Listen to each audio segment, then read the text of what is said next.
En primer lugar, Wenceslao Arroyo Machado es contratado predoctoral de FPU en el Departamento de Información y Documentación de la Universidad de Granada. Cursó el grado en Información y Documentación, así como el máster oficial en Ciencia de Datos e Ingeniería de Computador. También ha participado en varios proyectos de investigación como Nometrics, Evaluación del Conocimiento en la Sociedad Digital, financiado en el programa de ayuda de la Fundación BBVA. Su línea de investigación está centrada en la cienciometría y otras áreas derivadas y relacionadas con el nuevo paradigma de la ciencia de los datos. Y el profesor Nicolás Robinson García, investigador en bibliometría y evaluación de la ciencia, e investigación Ramón y Cajal en la Universidad de Granada. Anteriormente, trabajó como investigador postdoctoral Marie Sklodowska-Curie en el Instituto de Matemáticas Aplicadas de Delft, Países Bajos. También ha trabajado en la Escuela de Política Pública de Georgia Institute of Technology y en Ingenio, en España.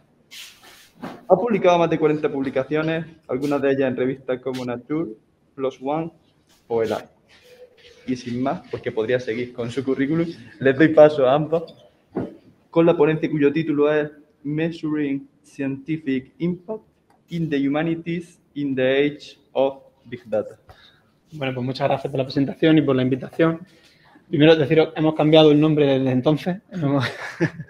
Básicamente nos hemos alejado de la palabra impact, que siempre es peligrosa en ciencias sociales, y como lo hemos llamado es Big Data and the Birth of Science of Humanities, haciendo un poco de comparación con lo que normalmente se refiere a la ciencia de la ciencia, ¿no? En nuestro ámbito, la bibliometría es una de las disciplinas que entran dentro de un campo más grande, de un paraguas más amplio, que es la ciencia de la ciencia, que surge en los años 50, y en la que básicamente lo que se propone es utilizar las herramientas y las técnicas, el método científico, para estudiar cómo se genera el conocimiento, ¿no?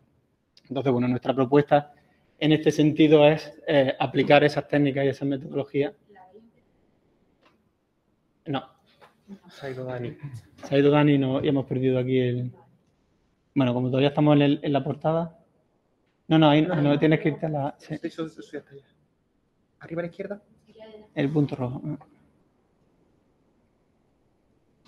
No, comparto toda la ventana. Bueno, toda la ventana. Da igual. Es que cuando comparto un pantalla completo le da problemas.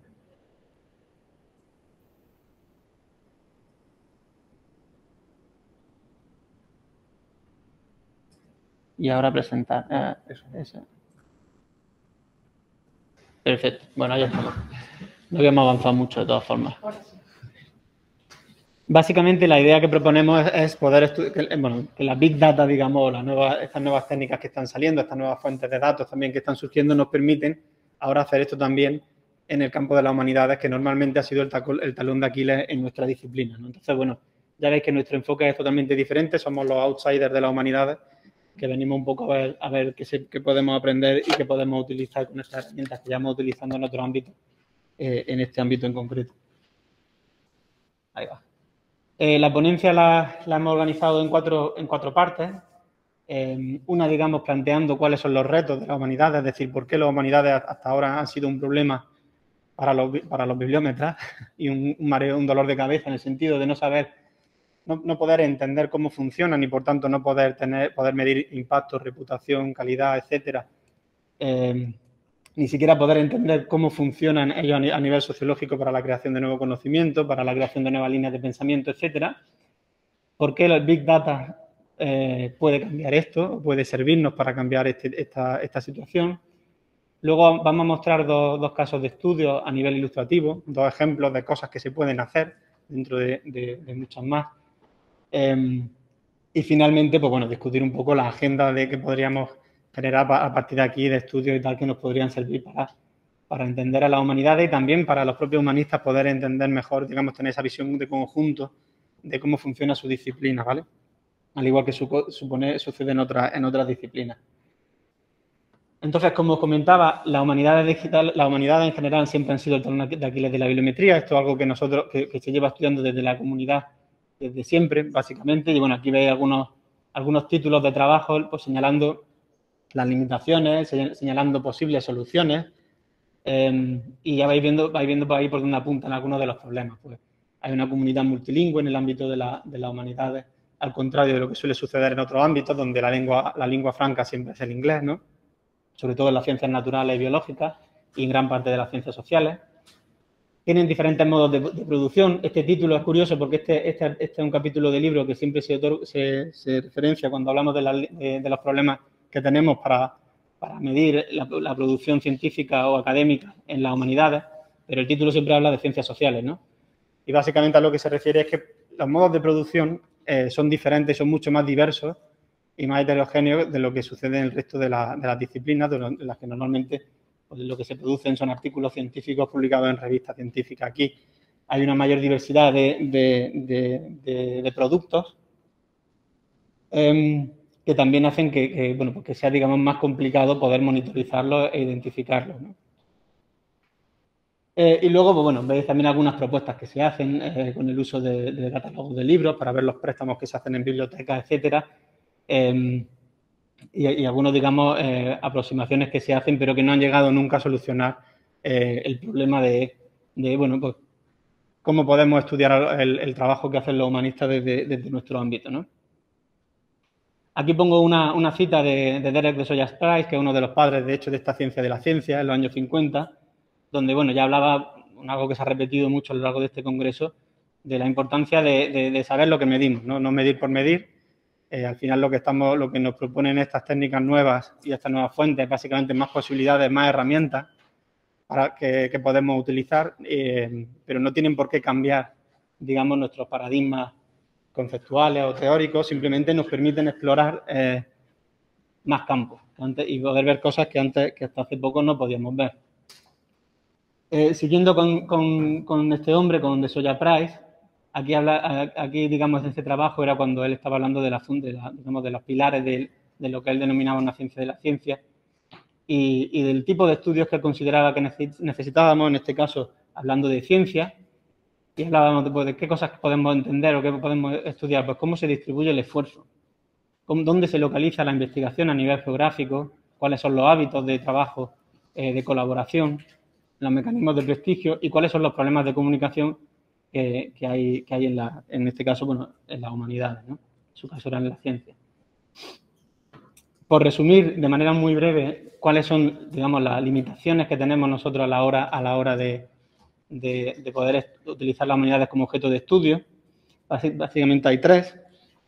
Una de ellas es y están muy relacionadas entre ellas, es decir, las motivaciones de fondo. Esto, digamos, son limitaciones de carácter casi técnico, diría, pero las razones de fondo son muy similares o están muy relacionadas entre sí. Primero, el problema del idioma. Estamos hablando de comunidades multilingües, de escuelas de pensamiento, donde no hay, digamos, un núcleo internacional que podamos decir, como ocurre en otras áreas que están muy interrelacionadas, muy interconectadas entre sí, ¿no?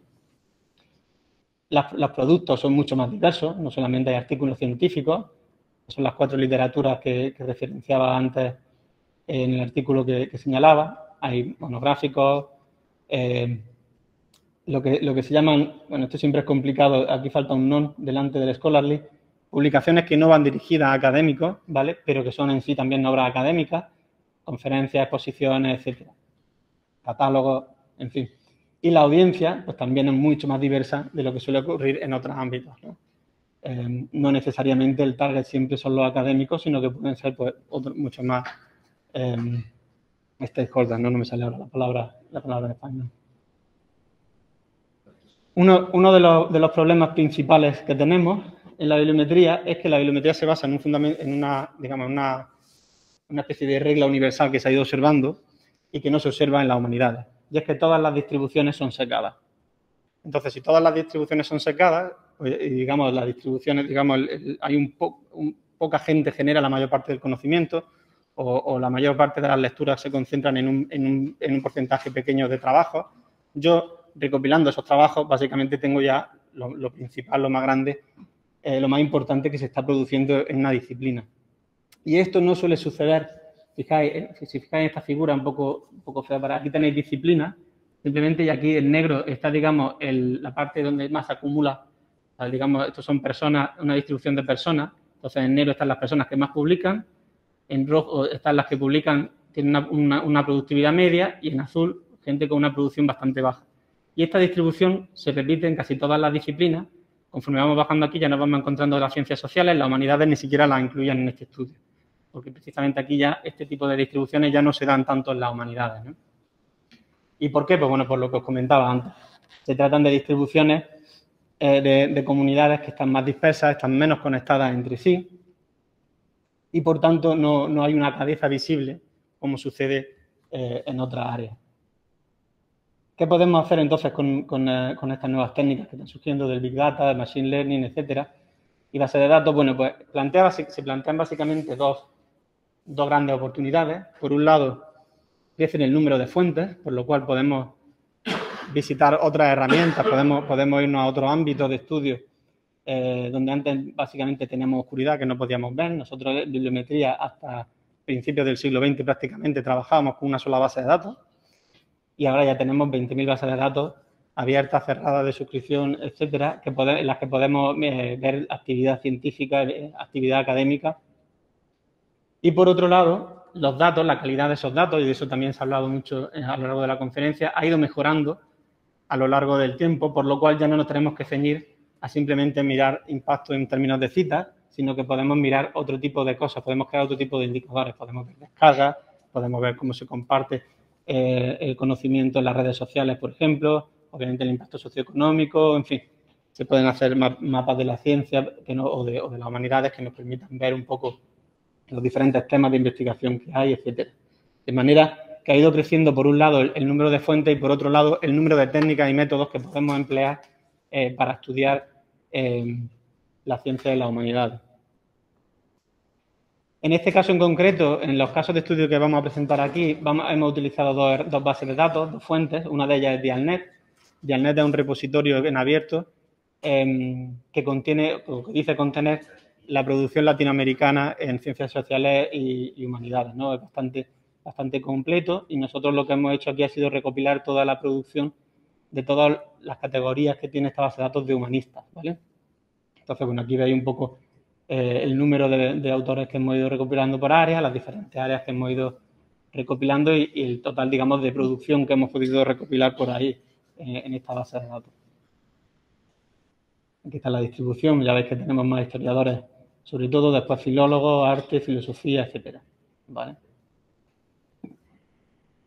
Y por otro lado hemos utilizado ORCID. ORCID es un repositorio abierto, para los que no lo conocéis, básicamente es una plataforma en la que, bueno, cualquier investigador se puede dar de alta e ir construyendo su propio currículum. Aquí la limitación que tiene esta herramienta es que es el investigador el que tiene que ir rellenando su producción, por lo cual también hay limitaciones en estas herramientas que estamos utilizando, ¿no? Pero que bueno, que nos puede permitir también, al ser el autor el que incluye su producción, podemos tener acceso, digamos, a tipos documentales que normalmente no indexan otras bases de datos. Pues si el autor quiere incluir sets de datos, catálogos de biblioteca, quiere incluir exposiciones, lo que sea, lo puede incluir en esta fuente, ¿no? Y bueno, y ahora voy a pasar a presentar los dos casos de estudio. El primero lo va a presentar mi compañero Wenceslao y luego ya sigo yo. Entonces, si te parece. Sí. Pues bueno, como ha explicado Nicolás, pues nosotros tenemos aquí un problema a la hora de localizar los datos, y entonces hemos querido abordar pues dos herramientas diferentes, y el punto de partida en estos dos estudios es no solo localizar la producción y localizar a los humanistas, sino unificarlo. Entonces, en este primer estudio lo que nosotros abordamos es una identificación de los humanistas a través de ORCID.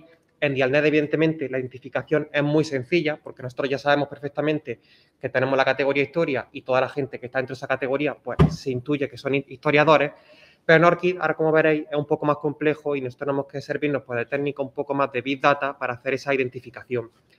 Entonces, aquí partimos de tres preguntas de investigación. La primera es si nosotros podemos, con todas estas técnicas del Big Data, identificar de una forma automatizada no solo a los investigadores humanistas, sino su producción. Ya digo, en Dialnet es muy fácil, están etiquetados claramente. De hecho, como comentaba, es una base de datos controlada, hay unos bibliotecarios que están todo el día pues, actualizando esa información, y entonces es bastante fidedigna. Sin embargo, en ORCID, como comentábamos, pues hay problemas de que el usuario al que mete la información y muchas veces pues no está muy claro. Luego, pues eso, queremos identificar no solo los investigadores y su producción, sino las diferentes áreas de conocimiento. Es decir, vale, tenemos aquí 50 investigadores de humanidades, ¿a qué área pertenecen? ¿Son historiadores? ¿Son gente de arte? ¿Son filólogos? ¿Qué son? Y por último, a un nivel más macro, en el siguiente estudio lo veremos más a otro nivel, es identificar esos patrones de publicación, la tendencia. Sabemos que publican libros, sabemos que publican artículos, pero ¿en qué frecuencia publican? ¿Publican más de uno? ¿Hay una tendencia a publicar artículos, como más o menos se puede a lo mejor intuir en un primer momento? ¿O hay algún tipo de patrón ahí diferente? Partiendo entonces de ese tipo de esas preguntas de investigación en este primer estudio, lo que nosotros hacemos en una primera fase es identificar lo humanista. Para ello, como ahora enseñaré, lo que utilizamos en ORCID es las palabras clave del autor, que no todo el mundo lo incluye, y la afiliación por departamento. Evidentemente, como queremos, voy a decirlo, identificar humanistas del ámbito español, identificamos todas las personas que sean hispanohablantes, ya sean en España o en Latinoamérica, pues lo que hacemos es que los registros de ORCID los limitamos a personas que estén claramente localizadas en uno de estos países o que hayan pasado por alguno de estos países, como ahora veremos. En el caso nuevamente de Dialnet no hay ningún problema porque la base de datos recoge literatura de Latinoamérica y España. Entonces, pues todos los que están ahí se intuyen que son de nuestro ámbito. En siguiente lugar, lo que hacemos nosotros es identificar las publicaciones y unificar un poco las dos bases de datos utilizando técnicas de Big Data. Ahora concretaremos un poco más. Y por último, pues a través de diferentes técnicas, sobre todo con visualizaciones, pues tener eso, una gran panorámica de qué es lo que está sucediendo en las humanidades en nuestra lengua. Entonces, una vez, antes de empezar a hablar de los resultados, comentar un poco lo que hemos nosotros usado en ORCID. Por si no estén familiarizados, como ha comentado Nicolás, pues en los ORCID lo que ofrecen son unos portfolios de los investigadores.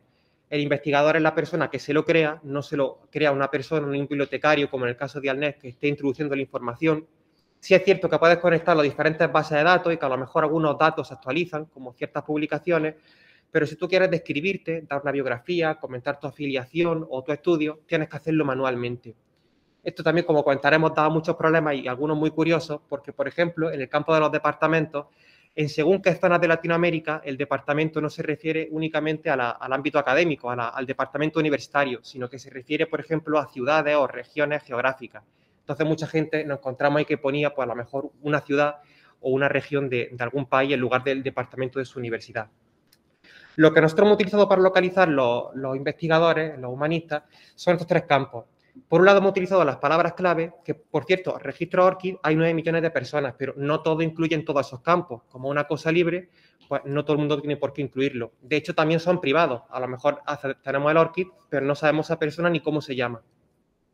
Entonces, el punto de partida son las palabras clave, que lo tienen medio millón de personas en ORCID, de cualquier idioma, pueden ser españoles o chinos, japoneses, coreanos o de cualquier otro tipo de ámbito. Y lo que utilizamos, pues eso, sus palabras clave para identificar las temáticas. Ahora explicaremos cómo analizamos. Luego utilizamos la afiliación, utilizamos el departamento, vemos sobre todo si ha pasado por España o si está en España, porque a lo mejor una persona a lo mejor puede desplazarse o tener algún tipo de movilidad y ser español y irse fuera o viceversa. Y por último, utilizamos las publicaciones que recogen ahí pues, para identificar su producción. Las técnicas que aquí utilizamos son básicamente dos tipos. Por un lado, utilizamos las de lenguaje natural, procesamiento del lenguaje natural y de machine learning. Con el lenguaje natural lo que hacemos es solucionar los diferentes problemas de normalización, tanto de nombres de autores, títulos de publicaciones, nombres de departamentos, etcétera, pues para simplificar el problema y hacer una unificación, sobre todo a la hora de conectar Dialnet con ORCID. Y con Machine Learning lo que hacemos es básicamente técnicas de clustering para agrupar los diferentes autores y saber, pues, a lo mejor eso, normalizar los nombres o incluso detectar tópicos, detectar temas en base, pues eso sí, unas palabras que ocurren con mucha frecuencia están representando algún tema. Por simplificar un poco, nosotros lo principal de este proceso de normalización con las técnicas del lenguaje, procesamiento del lenguaje natural, lo que hacemos es, en primer lugar, simplificar. Por ejemplo, tenemos un departamento que puede aparecer escrito de 100 formas distintas, con mayúsculas, con acentos, con guiones, sin espacios. todo eso lo reducimos a una única, lo que hacemos es tokenizarlo, lo reducimos a un tipo de palabra. Luego también reducimos la ambigüedad. A lo mejor los autores aparecen de diferentes formas, con el apellido con el guión normalizado, sin normalizar, con el nombre abreviado, etcétera. Lo unificamos todo lo máximo posible. Eliminamos también ruido. Si, por ejemplo, nosotros aquí, para identificar los departamentos, lo que tomamos como punto de partida son una serie de expresiones regulares que lo que hace identificar pues, los principales departamentos. Por ejemplo, si el nombre del departamento incluye la palabra historia, o incluye estudios culturales, o incluye filología, pues nosotros lo agrupamos. ¿Qué es lo que ocurre? Que hay determinados departamentos que son un poco amplios y a lo mejor es departamento de Derecho y Humanidades. Pues por librarnos de problemas y no abarcar más de la cuenta, esos casos los eliminamos. Nos quedamos con lo que sea única y exclusivamente Humanidades y no de pie pues, a tener algún tipo de ruido. Y por último, pues conectamos las dos bases de datos. Evidentemente aquí, pues para conectar un investigador de Dialnet y ORCID, pues, o sus publicaciones, lo que utilizamos son identificadores. Pues, en Dialnet aparece el ORCID del investigador y en ORCID, evidentemente, pues está también. Pues los conectamos. También las publicaciones, pues tenemos los ISBN de los libros, pues si un ISBN está en Dialnet y está en ORCID, es la misma publicación. Y aparte también utilizamos otra serie de técnicas pues para utilizar los nombres y conectarlos. Si una persona tiene los dos mismos apellidos, la misma inicial y publica la misma publicación y está recogida en ambas bases de datos, pues ambos están unificados y están son la misma persona. ¿Cómo hacemos ahora el tema de la identificación de los temas y de saber pues, cuáles son las palabras claves de ORCID que están relacionadas con humanidades? Construimos una red en base a esto. Imaginaros, pues tenemos estas palabras clave de un ORCID, pues entre esas palabras clave nosotros que establecemos es una concurrencia. Si utilizas esas 5 palabras, pues esas 5 palabras están concurriendo en una red, como la que tenéis ahí. ¿Qué es lo que ocurre? Que tenemos 70 millones de personas. Pues lo que al final se acaba formando es una macro red, que en este caso, esta sería una segunda parte. La primera parte, lo que nosotros teníamos era un pedazo de red mucho más amplia, que en lugar de tener pequeñas disciplinas, teníamos grandes áreas de conocimiento de la ciencia. Y una de ellas era las humanidades. Pues entonces nos cogimos esa red de las humanidades y lo que hicimos fue aplicarle detección de comunidades para identificar pues, estas pequeñas disciplinas que se corresponden con las humanidades. Y esto es precisamente lo que tenemos aquí. Esto, por cierto, aunque lo limitamos a personas de países hispanohablantes, no descartamos tampoco el inglés, porque puede haber personas que estén ubicadas en España, pero que tienen un perfil más internacional y que a lo mejor pues, se describen utilizando el inglés. De hecho, nosotros, por ejemplo, tenemos las palabras en español y en inglés o directamente en inglés. Son de filología inglesa. O que son de filología inglesa. O a lo mejor que tienen movilidades. Puede haber muchísimos casos. Entonces, esta sería la red de copalabras de perfiles de ORCID de personas de habla inglesa, que como veis, pues aquí se forman claramente las comunidades de palabras. Pues tenemos desde historia, que estaría aquí, sociología, medios sociales también, género y sociología, estudios de género, que también es bastante común en cuanto a ahora veremos a la segunda red, la de las personas hispanohablantes. Y al final, pues esto nos permite, pues eso, tener una visión muy clara de cuáles son los humanistas y cuáles son las principales áreas que están representadas en ORCID. En el caso de los hispanohablantes es básicamente lo mismo. La red que se forma, pues, es muy similar, pero aquí encontramos una diferencia bastante llamativa. Y es que, posiblemente por ese carácter internacional que tiene el inglés, los términos que teníamos en esta red, en la primera, son muy genéricos. Esta historia, esta arqueología, esta filología. Sin embargo, aquí ya empezamos a ver temáticas que responden más a intereses culturales o sociales de estos países hispanohablantes. Aquí no se aprecia mucho, pero en historia sí se ven determinados temas que están muy relacionados con la historia en nuestro país. Aparece, pues, por ejemplo, Granada, Reino Nazarí, y por eso que al final sale a reflotar pues, temáticas que son muy, muy locales. Y una de las virtudes que encontramos a la hora de utilizarlo y lo que nos está invisibilizando el tema de centrarnos en investigación internacional. Luego, pues, cuando conectamos los investigadores de ORCID y de Dialnet, aquí lo que nosotros teníamos, pues, era en ORCID unos 31.000 investigadores, unos 33.000 investigadores. En Dialnet teníamos unos 50.000 investigadores de humanistas hispanos. Y al conectarlos, pues, solamente conseguimos solapar, usando tanto los identificadores del ORCID o los nombres, un pequeño porcentaje. Aquí hay un pequeño porcentaje de autores en Dialnet que tienen ORCID, pero que no conseguimos conectarlos, pero que lo estuvimos analizando y se debía sobre todo a errores de que a lo mejor estaban correctamente definidos o eran personas de fuera o que incluso tenían el ORCID cerrado. Entonces nosotros no podíamos de ninguna manera localizarlo. Lo que queremos enseñar con esto es que tenemos dos pedazos de base de datos y al final el solapamiento que hay entre esas dos bases de datos es mínimo. Tenemos pues 30.000 por un lado, 50.000 por otro y en común solo hay 4.000 personas. En cuanto a las publicaciones, pues más de lo mismo. Tenemos aquí el caso de Dialnet y el caso de ORCID. Pues ya estáis viendo, en Dialnet la producción es mucho más amplia. También, aunque por ejemplo aquí tenemos las categorías, las tipologías básicas de artículos, libros, capítulos y conferencias, en Dialnet, en ORCID, perdón, lo que nos podemos aquí incorporar son otro tipo de recursos, como estaba comentando Nicolás, de creación artística, base de datos, patentes. Hay 1000 tipos de, hay 25 tipos de documentos, mientras que en Dialnet hay 4 tipos de documentos.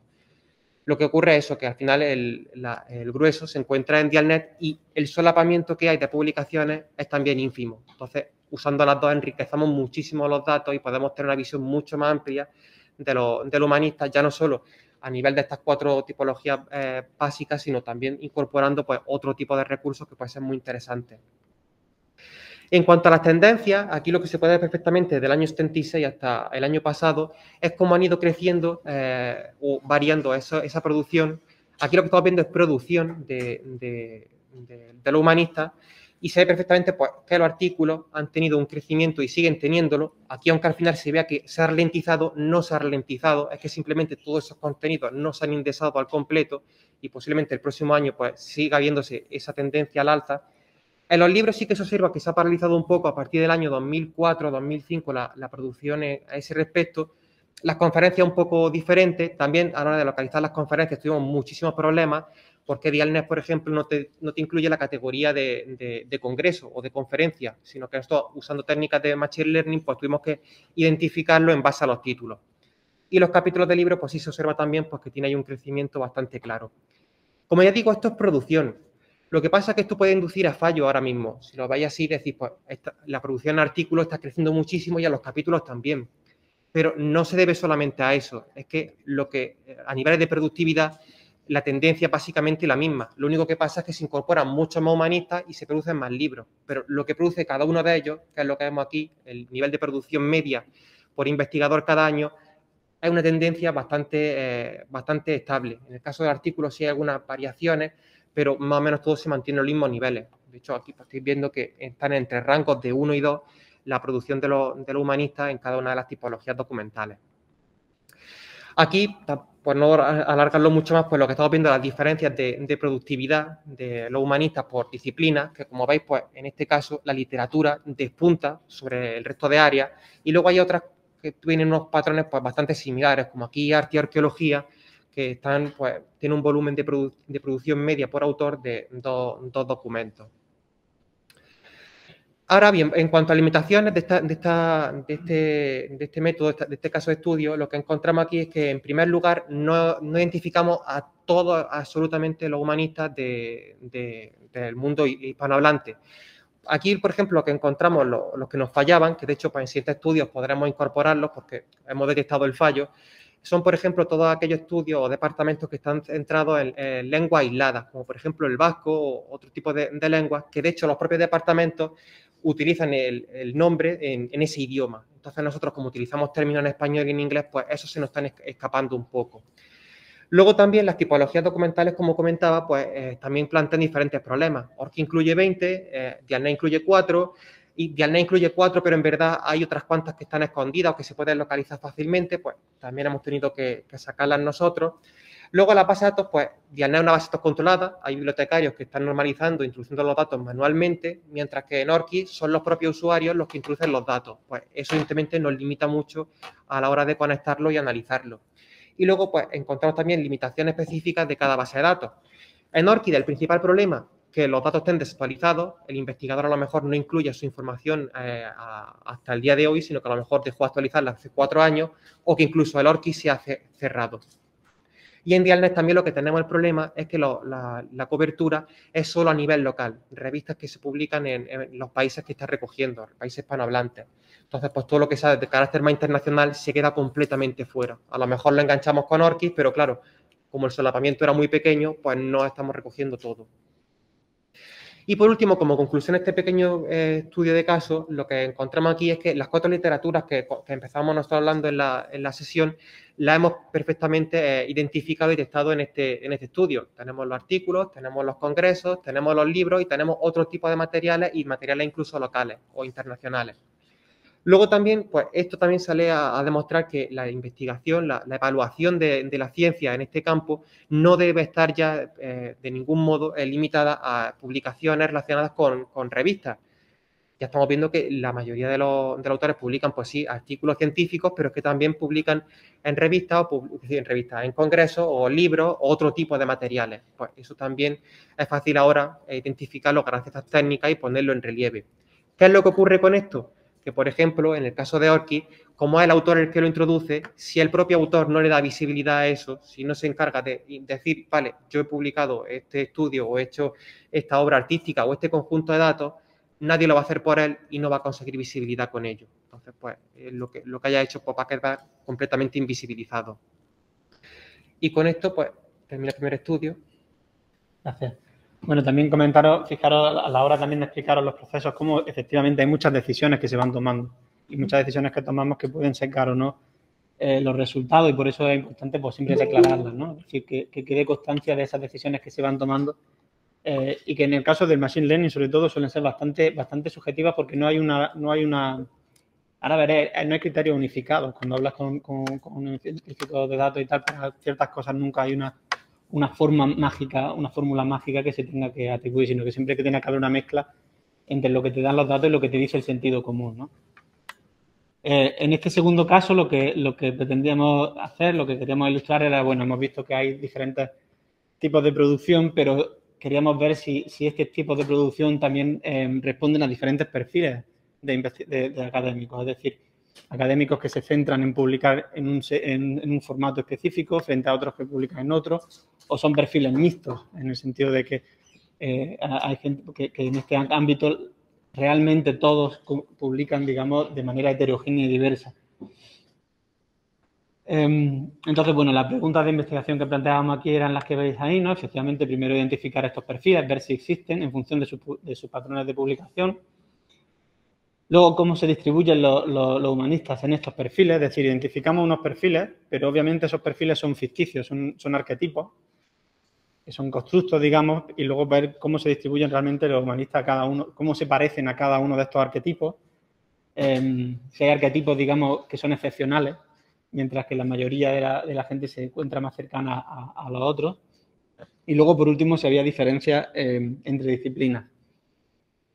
Entonces, lo que hacíamos era, trabajando con los datos que habíamos recogido anteriormente, a nivel de individuos, aplicábamos una técnica que se llama análisis de arquetipos, que nos permite precisamente hacer esto, ¿no? Identificar estos perfiles, para luego poder analizar similaridades, etcétera. Y aquí lo que hacíamos, y aquí vienen más decisiones que hay que tomar antes de nada y que no vienen fundamentadas por la técnica, sino por lo que queríamos en este caso analizar, son las variables que elegimos para poder analizar, ¿no? En este caso lo que analizamos eran los diferentes tipos de publicaciones. Ya vais viendo también las fuentes de donde salen cada una de ellas, es decir, uníamos Dialnet y Orchid. Y luego sacábamos una variable nueva, digamos, que nos hemos referido antes, y era básicamente el porcentaje de publicaciones de toda esta producción que tiene el investigador que está recogido en estas bases de datos. Lo llamábamos output internacional, yo no sé si internacional es la palabra más correcta, pero la idea era, bueno, ver si hay gente, digamos, que está publicando más en estas bases de datos que suelen ser, bueno, en el caso español, con el sistema de evaluación que hay, pues obviamente hay una presión bastante grande para publicar ahí. Entonces era para ver si había un perfil que se estaba adaptando a estas normas. En todos los casos eran porcentajes lo que utilizábamos, entonces proporción de libros, proporción de capítulos, etcétera. Y para controlar un poco por eso poníamos también el total de publicaciones, es decir, ya el volumen de todas las publicaciones, ¿no? Y bueno, la técnica de análisis de arquetipos, por explicarla muy brevemente, lo que hace es coge tu set de datos donde tienes para, digamos, si fuera un fichero de Excel, en cada línea tienes a un investigador y cada columna es una de las variables anteriores que os he enseñado, y lo que hace es buscar combinaciones extremas de esas variables que hemos ido encontrando, a las que llama arquetipos, ¿no? Entonces, encuentra esas combinaciones extremas, pero, digamos, donde hay que tomar la decisión es en cuántos arquetipos nosotros queremos recoger, ¿no? De manera que, imaginaros, aquí están, digamos, nuestros datos, estos son nuestros investigadores distribuidos en dos variables. Las dos variables aquí es el número de artículos y el número de libros que publican, ¿no? Y entonces lo que hacemos es recoger todos esos individuos, el mayor número de individuos que podamos, mediante una figura geométrica, ¿no? Intentando que haya un balance entre el número de esquinas que tiene nuestra figura y que se contenga el mayor número de individuos. Entonces, bueno, y normalmente lo que se hace, bueno, se analiza, se llama esto la suma de los cuadrados residuales, en fin, donde se sigue, fijaros qué absurdo, se sigue, normalmente lo que te dice la literatura es que tienes que seguir la regla del codo, es decir, como si eso fuera un brazo, donde está el codo, que aquí sería el número 3, sería el número de arquetipos que nos quedamos, y ese sería el número idóneo.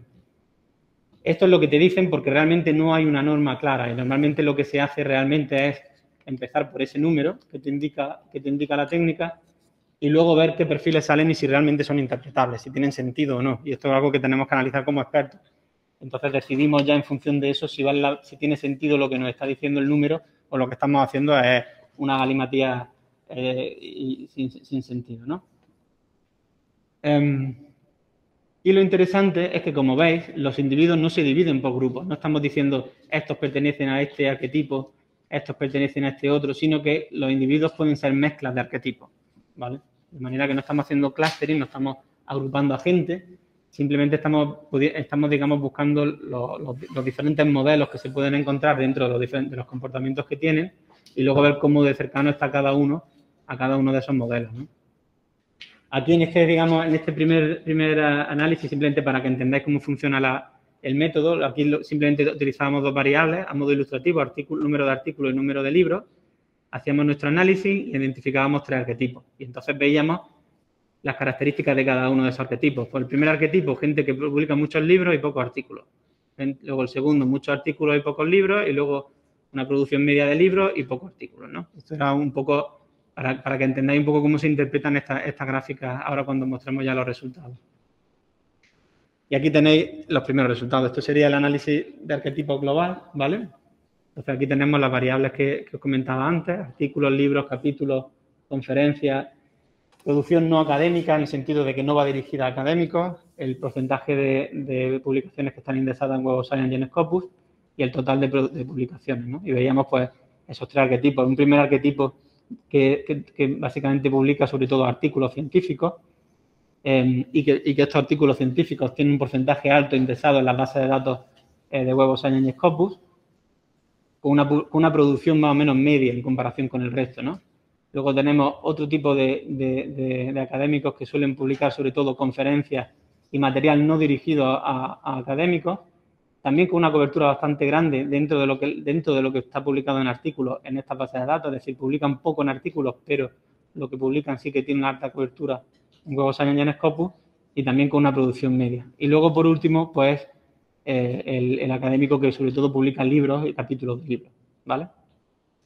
Aquí, en este gráfico, lo que veis es la distribución de la gente, es decir, el cuadradito, el rectángulo este es la mitad de toda la gente que tenemos, ¿vale? Y, digamos, las rayitas que salen a los lados son los casos extremos, ¿vale? Y la raya en medio es la media, el promedio de personas. Entonces, digamos, estas son las personas y los cercanos que están a este arquetipo. Vemos que la mayoría de la gente tiene un valor más o menos medio, no se llegan a parecer mucho a este arquetipo. A este arquetipo vemos que hay muy poca gente que se parece. Y aquí vemos, digamos, algo también más intermedio junto a este. Es decir, que al final la mayoría de la gente, de los humanistas, están más cercanos, son, digamos, a una mezcla entre el primer arquetipo y el tercero, mientras que el segundo son casos muy, muy excepcionales, ¿vale? Ahora lo hacemos para algunas disciplinas. En el caso de historia y de literatura no lo hicimos básicamente porque como eran de las áreas más grandes, los arquetipos que salían eran muy similares a estos que veis aquí. Lo hicimos para filología, filosofía y arqueología, que eran los otros grupos más grandes. En el caso de filología nos salían 2 arquetipos. Uno de ellos, que es al que más se parece la mayor parte de los filólogos. Y fijaros, son gente que suele publicar más en el área en artículos, es decir, que se observa un cambio ahí en los patrones de publicación. y luego otro que sigue publicando el libro, ¿vale? Estas cosas luego comentaremos algunos matices que pueden haber en estos resultados y tienen que ver con las generaciones, con la edad de la gente que hay aquí, ¿vale? Seguramente habría que ver si, por ejemplo, hay diferencias generacionales entre la gente que se parece al primer arquetipo y al segundo arquetipo, ¿vale? En el segundo ejemplo, en filosofía, vemos que hay 4 arquetipos, fue lo que identificamos. Y vemos otra vez cómo la mayoría de la gente tiene un arquetipo más parecido, digamos, se parece más al arquetipo 1 y 2, que son aquellos que publican más en conferencias y publicación dirigida a no académicos y por otro lado los que publican más artículos en las revistas indexadas en estas bases de datos, ¿vale? Y luego ya más excepcional los que tienen, digamos, un perfil más mixto, publican en una mayor diversidad de medios, ¿no? Y por último, arqueología, ¿vale? Y aquí pues la interpretación sería más lo mismo. Ya veis que suelen aparecer siempre eso, una especie de perfil mixto y luego 2 perfiles muy diferenciados, uno que suele ir más hacia los libros y otro que suele ir más hacia los artículos con una mayor indexación en la base de datos de Web of Science y de Scopus. Hay limitaciones, obviamente, en este caso de estudio también, las limitaciones de la base de datos que utilizábamos. Hay una cosa que no sabemos y es si los datos que tenemos son representativos. Estábamos hablando antes de si Big Data, Small Data o algo entre medias. El problema que nosotros tenemos es que no sabemos la representatividad de los datos que tenemos en el ámbito de la bibliometría. Por eso nos gusta y queremos y aspiramos siempre a trabajar con poblaciones. Entonces, por eso el Big Data es algo que a nosotros nos interesa mucho, porque cuanto más podamos abarcar, más claro tendremos, digamos, si que lo que estamos viendo no es un artefacto ni es un seco de lo que nos muestran los datos, ¿no? Aquí, por ejemplo, estamos trabajando con ORCID y ORCID, aunque se actualiza de manera manual, sí que permite la actualización automática, por ejemplo, de las publicaciones de artículos de revista. Entonces, seguramente habrá un seco, habrá más publicaciones de artículos en revista en esa base de datos y habrá menos libros. Entonces, estaremos perdiendo, digamos, parte de la producción de los investigadores. Y por último, hay otra parte aquí, y es que nosotros no somos humanistas, no somos expertos de esta área, y por tanto necesitamos validar los resultados. Es decir, nosotros hacemos análisis que son de carácter descriptivo, pero luego deben de ser validados de alguna manera, y aquí es donde hace falta también, y por lo menos en nuestro campo lo vemos así, el valor de los estudios cualitativos, los estudios de caso, donde podamos, digamos, entender si lo que vemos tiene sentido o no tiene sentido. Es decir, si los investigadores se ven reflejados en estos arquetipos, si las variables que se seleccionan son adecuadas, etcétera, ¿no? Aquí, por ejemplo, y luego aquí he puesto también una conclusión sobre el tema del impacto. Como veis, no hemos hablado de impacto porque tal vez el impacto, como se mide en otros ámbitos, no sea adecuado para las humanidades. Tal vez la cita no sea la forma. Por eso es importante primero entender cómo se produce el conocimiento para luego saber cómo se valora el conocimiento en este ámbito. Y bueno, aquí os pongo algunos casos, en este caso son de otras disciplinas, de trabajos que hacemos donde precisamente hacemos este tipo de cosas en áreas, fijaros en áreas en las que en teoría están solventadas las limitaciones bibliométricas, ¿no? Y donde sí que vemos esas diferencias, ¿no? Pues, por ejemplo, ¿qué valora un académico? Pues esto era algo que nos contestaba un catedrático en biomedicina.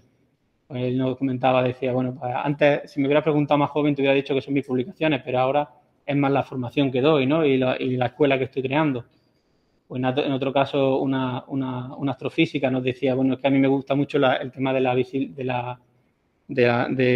la divulgación científica, y pienso que es muy importante, pero aquí nadie le da importancia al tema, ¿no? Es decir, intentar alinear esos valores de impacto, esos impactos con los valores de los propios académicos para que vayan en consonancia, ¿no? Y no estemos haciendo cosas un poco porque nos las dictamine la máquina o el número, ¿no? Como comentaba anteriormente el ponente anterior.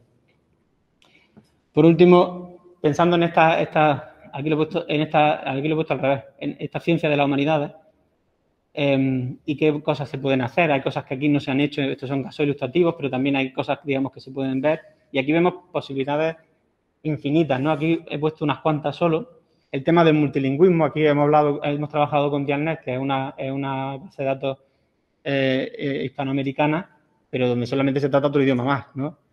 Seguramente allá teníamos a un profesor de japonés, pues seguramente sus publicaciones no estén bien reflejadas en esa base de datos, ¿no? Es decir, que siguen habiendo todavía limitaciones y que estas nuevas herramientas nos pueden permitir, por lo menos, indagar un poquito más y ver hasta qué punto podemos llegar ahí, ¿no?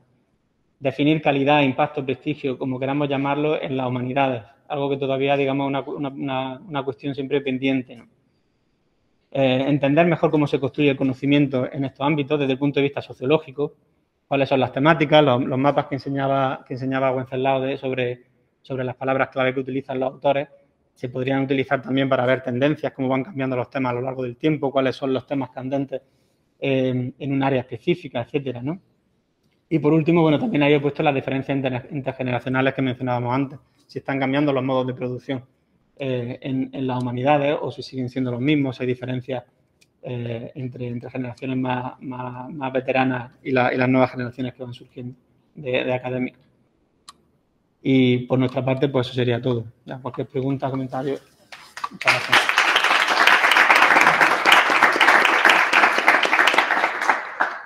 Pues muchísimas gracias a ambos por la ponencia, la verdad. En mi caso, desde el mundo de la filología hispánica todavía me suena esto un poco lejano, pero creo que podemos delimitar tendencias como muy bien ahí marcadas de investigación y quizá ir hacia conexiones, ¿no? Bien, y ya damos paso a las preguntas por si alguien quiere intervenir, ya sea desde casa o aquí en directo. Bueno, muchas gracias, Nico y Moisés, por la presentación. La verdad que yo como os conozco y la había echando a mí la presentación, pues tengo pocas dudas, pero la verdad que me suscita casi más interés la opinión que puede tener un humanista como lo que estáis aquí sobre pero reducido a un arquetipo de números, pero sobre todo me parece interesante que hayáis visto cómo trabajar Big Data, porque bueno, se ha reflexionado mucho desde un punto de vista especulativo, desde un punto de vista teórico, o sea, me hacen muchos conceptos sobre cómo los humanistas deben interaccionar con el Big Data, pero habéis visto nada o cero de Big Data, porque cuáles son las técnicas, y bueno, creo que lo que ha enseñado Nicolás y bueno, será un buen ejemplo de las técnicas cómo se aplican, que no son técnicas que nos metan a nosotros, sino que son técnicas meramente instrumentales, como habéis visto, y que lejos de esos nombres rimbombantes del machine learning o del learning, lo que hay son técnicas estadísticas complejas, pero que pueden utilizarse cualquiera. Si no utiliza Nicolás, puede utilizar cualquiera. Eso está claro. Es cierto, es cierto. Me estoy un poquito de la aplicarlo un poquillo.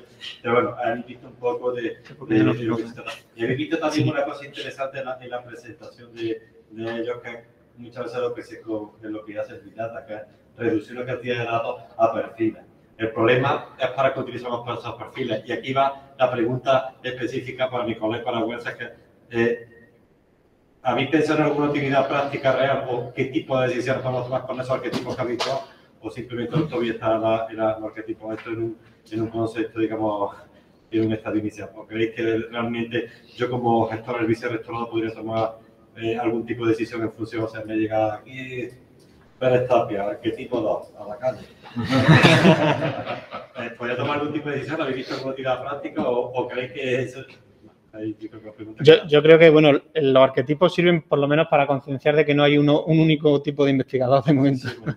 Que es la tendencia que tenemos normalmente, por lo menos aquí, de decir, pues no sé, estamos aquí con los sesenios, las acreditaciones y parece que se toma todo de manera descentralizada como deben de ser los investigadores y los arquetipos nos permiten ver que hay una gran diversidad de gente que hacen cosas diferentes y digamos, yo creo que esto que es como empezar a desempolvar un poquito la mesa, vamos a ver qué es lo que hay, antes de luego ver qué hacemos con lo que hay, ¿no? A mí la técnica esta de arquetipos la hemos empleado, a mí me gusta mucho porque, bueno, normalmente en bibliometría se hacen clustering, se suelen hacer agrupaciones de gente, entonces se juntan a la gente y se meten en cajitas. Y aquí no se mete a nadie en cajitas, simplemente se ve cómo de cerca están, entonces también se ve que no somos arquetipos, sino que podemos hacer muchas cosas a la vez y podemos estar entre medias o podemos ser un arquetipo. Esta técnica, en uno de los artículos que leía cuando la estaba aprendiendo, lo utilizaban con los jugadores de fútbol y de baloncesto. Entonces se veían los jugadores que eran muy versátiles frente a los que eran defensa o delanteros. El que era defensa o delantero era un arquetipo. El que era muy versátil, que estaba a lo Modric, que estaba en cualquier sitio, pues eso estaban en medio, estaban entre medias de arquetipos, ¿no? Entonces, bueno, digamos, volviendo a tu pregunta, yo diría que lo que quiero es un poquito de todo. Entonces no quiero quedarme solamente con delanteros, quiero tener un equipo de gente que haga muchas cosas y que hagan cosas diversas. Entonces, por lo menos, por lo menos utilizar esos arquetipos para ver qué efectos pueden tener la evaluación, ¿no? Por ejemplo, y yo creo que, por ejemplo, algunos de estos arquetipos que salían con lo de la cobertura en base de datos, Web of Science y Scopus, responde más a la presión que tiene el investigador de cumplir con ciertos requisitos que con la tendencia natural dentro de la disciplina, de lo que lo llevaría... Es interesante lo que apuntaba ahí de las diferencias intergeneracionales de publicación científica y de cómo estas no se tienen que solapar, porque evidentemente José Antonio tiene un perfil diferente de publicación porque vive una tradición totalmente diferente a la que yo viví, o que yo tengo 15 o 20 años en la academia y tengo un perfil de publicación totalmente diferente y sería interesante que estos objetivos respetaran, digamos... Efectivamente, por generaciones. Que, por cierto, las grandes agencias de evaluación no respetan para nada. En absoluto. Eso es un problema de evaluadores, porque yo no tengo nada que ver. De los propios académicos que se ponen su propio criterio. Efectivamente, esa es la... Sí. Esto no son máquinas. Y creo que se veía bastante bien. También, más allá de la utilidad, lo interesante de todo esto es que nosotros lo que hacemos es servirnos todas estas herramientas para no solo reafirmar, sino confirmar teorías que ya existían al respecto, porque hay mucha literatura que dice, pues hay diferentes tipologías, o hay diferentes ámbitos de tipo de producción, pero los estudios que se aplican pues son muy reducidos. A lo mejor se coge una pequeña disciplina y ven cuatro personas y ya está. Entonces, eso es lo que hemos hecho un poco a nivel más macro y pues eso, reafirmarlo o confirmar que evidentemente pues, hay variedad en el estudio de las humanidades. Yo creo que es muy útil. Yo solo por hacer comentarios, me ha gustado mucho la presentación porque estoy empezando a trabajar en el TFN de bibliografía, que quiero poner cosas de cuestiones de género y me parece muy guay. Muchas gracias. Sí, aquí el humanista. Arquetipo número 2. Es muy interesante el símil del fútbol, porque además de los arquetipos hay que contar con algunos tipos. Efectivamente. Que no encajan exactamente en un solo arquetipo. Bueno, yo os felicito muy sinceramente por el trabajo, os lo agradezco, y lo que desearía es que os contratara la NECA. A mí me daría miedo eso. Ahora mismo podemos hacer un escrito al nuevo ministro de Universidades, que hay dos tipos en Granada que encarnan un arquetipo de excelentes investigadores de Big Data que van entendiendo qué pasa en las humanidades. Yo creo que habéis hecho una presentación de un trabajo magnífico, muy clarificador.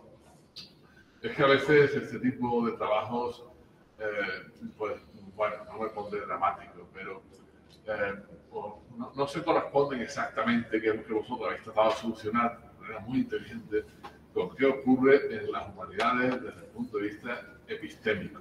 No vamos ya a quejarnos de las carreras de cada cual, sino de qué ocurre, porque aquí de fondo hay una cuestión epistemológica que con todo lo que hemos escrito y dicho aún no está suficientemente tratada.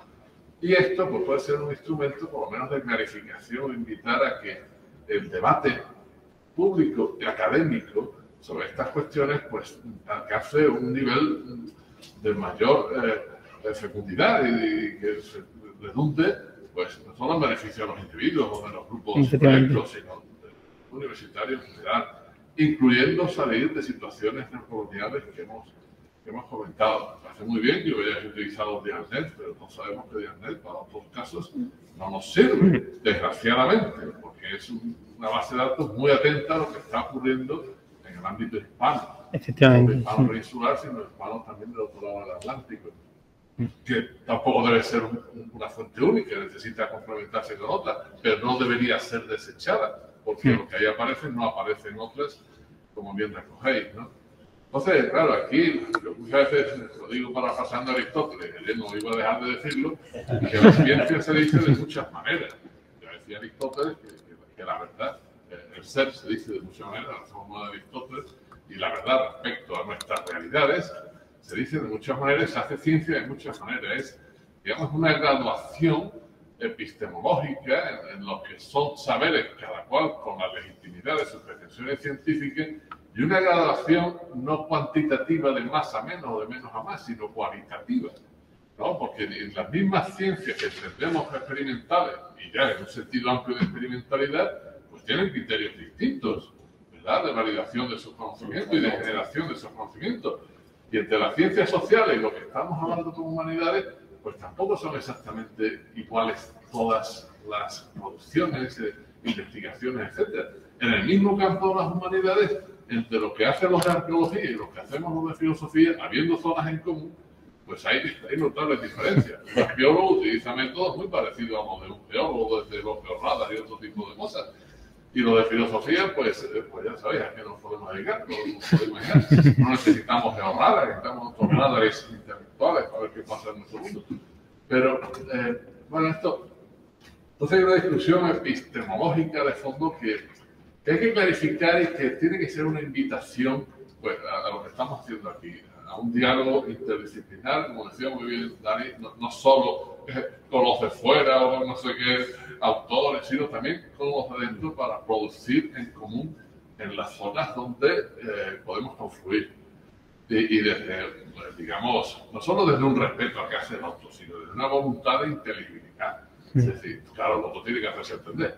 No, es decir, que aquí hay que resolver todas esas cuestiones anteriores o previas. Luego, puede haber en el campo de los arquetipos de humanidades, ya que mencionaba filosofía, metías un arquetipo ahí, un poco raro, pero sí somos un medio un poco extraño, pues la cuestión es, no solo es generacional, que funciona, no voy a negarlo, pero funciona no solo por factor de edad, sino por otras condiciones. Es decir, que cuando hay una determinada posición, no solo en un campo epistémico, sino, por ejemplo, ante la opinión pública, pues claro, no solo lo que produces, sino lo que te demandan que produzcas o que te puedas publicar, bueno, pues te sitúa, por ejemplo, en el ámbito libro, porque en determinados campos tiene más difusión que el ámbito revistas científicas y muy prestigiosas. Por lo cual, pues, también encontramos editoriales, pues, en fin, de una solvencia evidente por los criterios que utilizan para admitir o dar paso a publicaciones de libros. Pero, aparte de, primatizando lo que decía Dani, no solo es una cuestión de generación, sino una cuestión de áreas o ámbitos de conocimiento, si queremos decirlo con terminología que cambie. Por ejemplo, la mía, filosofía. Pues dentro del campo de la filosofía, pues, por ejemplo, en la manera en que publican mayoritariamente el número de personas y el número de publicaciones, lo del área de lógica y filosofía de la ciencia, pues es un modo distinto de los que publicamos aquellos que nos llaman metafísicos o por un criterio geopolítico continentales, ¿no? Donde el formato, digamos, estándar y mayoritario es el libro, sea unipersonal o sea colectivo. Pero fíjate que ha sido sorprendente, me ha sorprendido un poco los datos de los libros, sí. Que hay un gran debate, tú lo sabes, de nuestra facultad, sí. Sobre la pérdida del libro como eje de publicación, y habéis visto que tampoco se ha visto, ha tenido un golpe, ha bajado, pero desde 2008 se ha quedado en producción estabilizada, productividad. Eso tiene otros factores incluidos. Realmente esa percepción que tenemos de la caída del libro como no se ha producido. Lo mismo hay coautoría también, que puede estar ahí inflando. El volumen no ya, el volumen no. Mucho más, y la tampoco, o sea que había un impacto inicial. Sí. Bueno, el impacto, si te fijas en la fecha, 2008, la crisis económica ha afectado duramente al mundo editorial. Eso es otro factor no de expresión. Sí, y esta mañana en el proyecto ya hablaba yo con un editor al respecto, ¿no? Pero, en fin, eso lo que requiere, me parece, además, una conclusión que suscribo y la comparto, esa atención a la idiosincrasia de cada ámbito y que haya valoraciones más cualitativas. Eso es una demanda que no logramos que sea suficientemente atendida, ¿no? Entonces yo creo que habéis hecho un trabajo, digo, magnífico que tener en cuenta y que responde muy bien a lo que es la problemática que nos encontramos en el ámbito de la humanidad. Porque una cuestión también significativa que repercute en los índices de impacto, y también lo habéis mencionado. Es decir, un físico, un químico, un biólogo, digamos, tiene su lógica que los índices de impacto estén de determinada manera acotados en el tiempo también. Porque, digamos, la obsolescencia de ciertas investigaciones, pues en cuanto entran en la dinámica del debate del propio campo, bueno, pues tienen un tiempo, no quiere decir que no dejen de ser valorados, pero digamos, la valoración corresponde a un debate público en la investigación correspondiente. Hombre, en el campo, me permitís, de la literatura, de la filosofía, de ciertos estudios de historia, Sí, hay obras que perduran. Y así, y bueno, depende ya de la habilidad y de la aportación que haga cada cual. Pero, digamos, el recorrido de ciertas obras. ¿Sí? Puedo citar una obra, no hace falta que me vaya a un clásico, a Hegel, una obra de un compañero. Voy a citar uno que es maestro de todos nosotros, Pedro Cerezo. Bueno, pues tiene obras Pedro Cerezo que no tienen, no le vamos a poner fecha de caducidad, como muestra de que el libro tiene un recorrido que no puede medirse en quinquenios, si se trata de un buen libro en algún campo. Porque además puede encajar una cuestión que sobre eso Pedro mencionaba la novela picaresca. Pues puede escribir sobre la novela picaresca y hay libros fantásticos de novela picaresca, y si tuviera aquí Ana, hay algunos de filología, puede citar los de Juan Carlos Rodríguez, etcétera, que no han caducado. Sí. Pero es que es más, esa obra que se constituye de referencia para estudios de la novelística actual que recogen cuestiones que planteaba la novela picaresca en el barroco. Es decir, que no caducan. Bueno, es que no echemos poco ya. Pues seguimos citando a Aristóteles desde hace 2000 años. O sea que no. Pero si alguno de ellos se presentara a la evaluación de la beca, pues a Hegel no lo pasaría. Pero yo entonces, pues no me extiendo más. Felicitaros porque me parece un trabajo. ¿Te parece, Nico? Sí. Venga, perfecto. No, sí. Más que pregunta, aprovechando lo que dice José Antonio y lo que he dicho Dani antes, lo primero agradecer vuestro trabajo. Yo soy un híbrido. Yo no me sentí ni siquiera representado ahí, te voy a explicar por qué. Yo soy politólogo, pero soy doctor en ciencias de la computación. Tú no habrías ni entrado. Yo no entro ahí, pero es que no entro tampoco ni en los parámetros que si cogierais, por ejemplo, Scopus o tal, hecho publicar algunas cosas que están en el medio camino entre la ciencia política y la tecnología, encontrar la revista adecuada y tal, y luego pasa una cosa que creo que es muy importante en vuestro trabajo, de lo que decía José Antonio con ANECA, por ejemplo. Habéis desarrollado una serie de arquetipos en un área de investigación, en concreto en un área de conocimiento de las humanidades, que si te vas al otro lado, yo creo que los arquetipos serían casi mínimos, en el sentido de que el sistema como está establecido dentro de certificarse para poder indexarte en el área de ciencia de la computación, es solamente uno, es publicar artículos. Lo demás es que ni se te tiene en cuenta. Me viene porque hay una problemática en ese sentido, que tú dices la obsolescencia de los trabajos, ¿verdad? Hay cosas que escribes y 3 años después ya dices, esto ya es que no quiero saber nada de ello porque ya está como, no es que sea obsoleto, es que ya redundante. Pero, ¿a dónde iba? Me quedo con una frase que ha citado en astrofísica.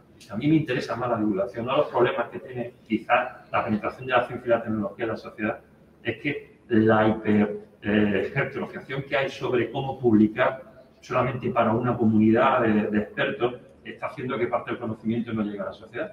Y creo que vuestra investigación puede servir como una alerta para que esa investigación también se tenga en cuenta, porque tan importante es definir un algoritmo y poder publicar una revista de prestigio como poder explicar a la sociedad las implicaciones que tiene. Y ya no solamente desde el punto de vista de tu campo, sino en conexión con otros campos, ¿no? Y yo creo que vuestra investigación en ese sentido puede ayudar mucho a ser un faro, aprovechando muchas sorpresas que está subida, a ver si llegáis y convencéis, porque creo que habría un nuevo formato de ver cómo se gestiona el conocimiento y cómo se difunde el conocimiento. O sea, que enhorabuena. Bueno, pues muchas gracias a los dos, la verdad. Yo, bueno, para apuntar simplemente ya a cerrar, bueno, claro, decía, ¿por qué no hacen caso con los criterios cualitativos? Yo creo que el problema es que estamos tan obsesionados con los criterios, el problema es que un sistema centralizado no puede evaluar de manera cualitativa. Entonces, lo que habría que plantearse es si el sistema que tenemos centralizado es el adecuado o habría que buscar otro, ¿no? Y bueno, y aquí lo vemos, lo que comentaba de la diferencia entre las disciplinas, aquí en esta facultad se ve, ¿no? Nosotros somos bibliómetras, nuestras revistas, publicamos en revistas, todas están en el Q1, y como los criterios siguen siendo los que están, aquí no va a entrar nadie que trabaje en bibliotecas públicas, en archivos, en cuestiones que son básicas para lo que es el grado de biblioteconomía. Porque nosotros no sabemos de bibliotecas, nosotros sabemos de estas cosas. Entonces, al final esto tiene también consecuencias muy negativas, ¿no? El suprimir esta diversidad. Y bueno, simplemente eso. Muchas gracias. Aquí.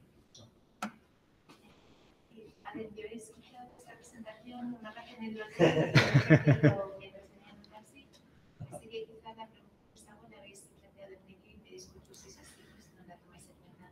Yo quería saber vuestra opinión sobre la declaración DORA, porque, bueno, parece, ¿no?, que en las agencias, o al menos en las comisiones de las que yo he podido formar parte, vamos hacia una nueva dirección que en la teoría es positiva, pero que en la práctica es difícil. Entonces, quería saber un poquito vuestra opinión sobre este tránsito. Ya. Queréis, no sé. A mí, bueno, no sé si... Estaba muy bien. Sí, no sé si, bueno, esto lo van a comprar en YouTube, pero para no meterme... Yo creo que el problema con la declaración DORA es lo que hablábamos antes. Es una declaración que va en contra de un indicador. DORA es una declaración que se hace, sí, perdona, en 2013, la llevan los químicos, la Asociación de Química, creo que son los que, la Sociedad Científica de Química la que lo lidera, y luego se suscriben otras asociaciones que van en contra del uso del factor de impacto, que es un indicador de revista científica para evaluar las carreras de los investigadores, ¿no?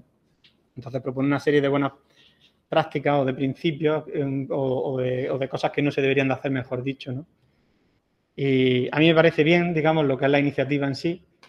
Me parece que una institución diga que yo me suscribo a DORA, una agencia evaluadora, y que lo va a utilizar en sus evaluaciones, pues tampoco dice nada, porque el DORA lo que dice es que está en contra del uso de ese indicador, pero no propone una forma de evaluación, no hay una forma de evaluación DORA. Entonces me parece un poco de lavado de cara, pero sí que lo que sí percibo, por lo que yo sé, es que sí que hay una buena intención, por lo menos, a cambiar, ¿no? Pero lo veo un poco perdido. Lo veo muy perdido.